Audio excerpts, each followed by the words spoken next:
What inspired me is the journey that each wine takes me when I'm tasting it. I've teamed up with winemakers Paul and Craig. What we're hoping to do is to make a wine that would enhance your wine experience in the air. It's the great thing about winemaking is that all you do is trust your own palate, trust your instincts and come up with what you think is a great drink. The secret to making great wine, great vineyards and great people. I think that's the key. Winemakers naturally are quite inquisitive and love exploring new options and new styles. Travelling on planes, sometimes you think, well, how is wine affected? So as a winemaker, the opportunity to blend wines for the air is exciting.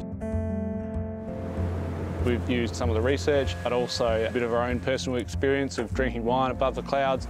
There's a lot of things in the air that complicate the wine, and that's the low humidity, cabin pressure, even background noise, believe it or not, has some effect.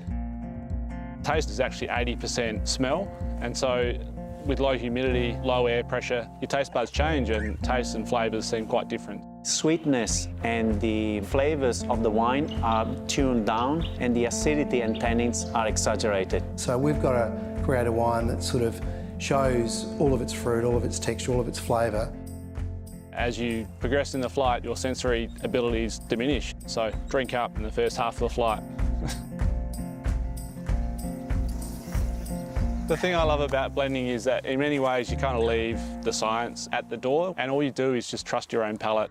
It might take 2 or 3 hours to actually come up with a blend that we think is really going to work.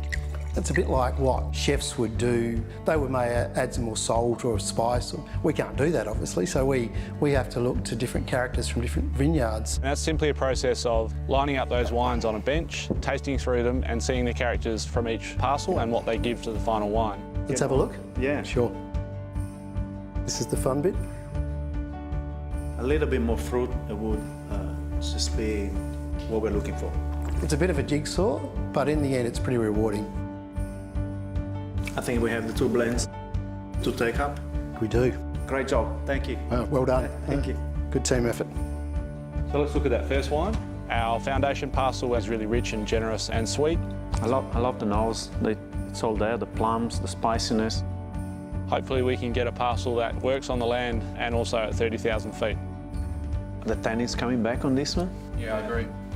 We should take the blend number 1 and number 3 up in the air and see how that works. The secret is finding a wine that has character.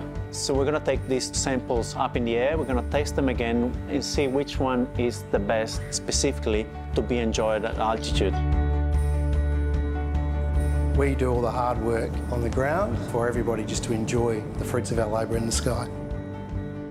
We're coming together as a team to change the way we perceive wines at 30,000 feet.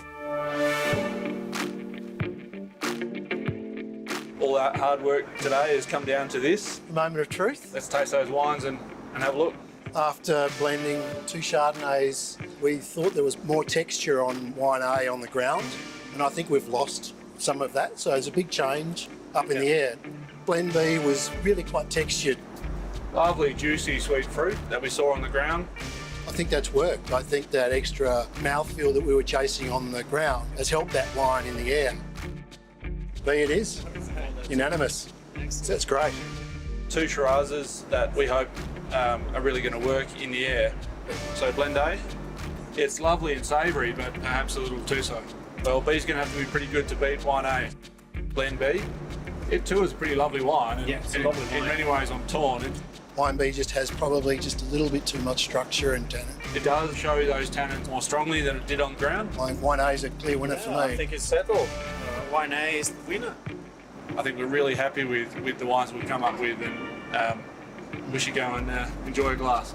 I think we've really tailored a wine for both the Chardonnay and the Shiraz that really does suit 30,000 feet. It's a wine that we've really road tested. That's right. Let's continue to road test.